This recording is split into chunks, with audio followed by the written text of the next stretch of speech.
carving a little bit to create some natural looking artifacts for stone. This is just a big piece of foam that I got from some packing stuff. Those of you that have been following along have probably seen some of the earlier videos or posts talking about this. It's something I've been working on slowly with the holidays and school ending and everything else. It's been busy. So we're having some fun, and now we're getting back to some business.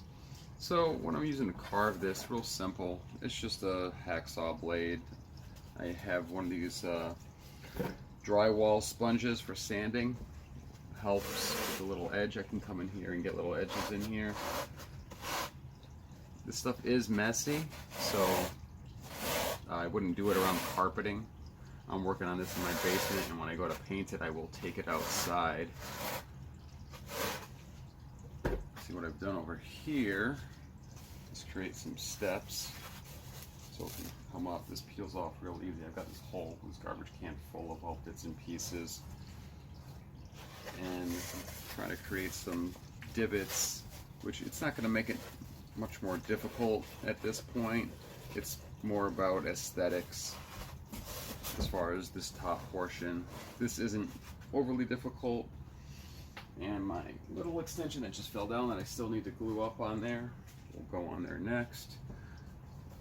And once I'm done doing that, we're going to get into painting, which should be fun. And with this, you can see how easy this is. I'm just dragging this gently and create different angles, get a cut.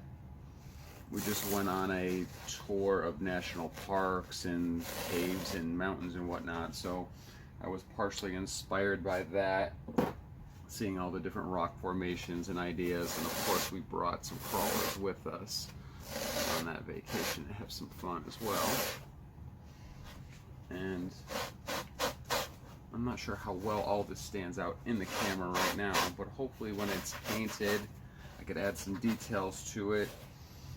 I'll give it one good, a couple covers of different colors of spray paint, and if I need other details later once that's on, I can touch up some of these dark crevices with just some hand paint and a brush to give it a little bit more detail. We'll see, It won't happen all in one shot. I'll probably put it up, use it, whatever, check it out, and over time I'll look at it and I'll have a brush out or something and be like, hey, let's get at this. I can add this to this, do a little touch up here. I got some extra paint that I haven't used. Let's do that. And ultimately the goal is to try to get this stuff to mimic rock. Initially it had this coating on it, and it created too much of a sheen, I noticed. When I painted it, I did a small test sample. And then, let me see, do I still have it out? I thought I did. Maybe not. I think it got moved out to the shed where I was painting another piece of obstacle yesterday. But this works really easy. So here I'm just creating some striations in rock.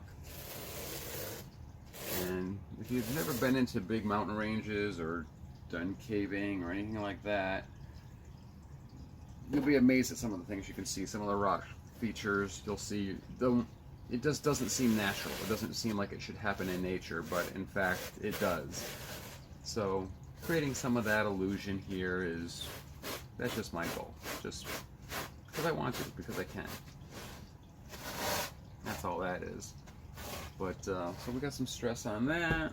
We got these edges coming up, because this is going to be an incline kind of like this. I needed to cut this down a little bit so it was even capable with the SCX 24s. And I've tested it out. It is now climbable. It's not impossible, which, well, my skills are not the greatest at driving, but they're not horrible either, so this should be fun and challenging for probably most people, including myself, my daughter, and the family and friends. that come over and enjoy our course. Most of you have seen the course at some point. I'll take you over there real quick. Here's my messy workstation. But yeah, so this area here is what it's going to replace. I just got tired of looking at these little boxes, especially after having all of this. I put all this work into this and making it look pretty neat. And even this, with this teeter-totter section here, as you can see, it's very wobbly.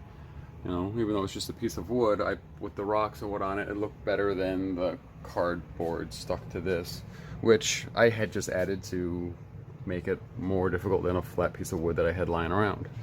So back to the bench. I also have another piece that I started painting yesterday that I could put in anywhere over here or anywhere to create an incline. It'll be fun. Messy workbench again, and lots of foam. This whole big box at the bottom is full of this foam here. If you see, that's pretty natural, but there's right here, here we go. This is where the coating is. It's still on parts of it, here and here and here. All this here. That doesn't, it seems to paint weird. I didn't care for it when I tried it. This is super light, and it's spongy, and even after it's painted it still remains soft, so it won't react like rock so much, but it will react kind of like dirt. It'll have some give and play to it. So stay tuned, and I will see you soon. Thanks, and have a great day.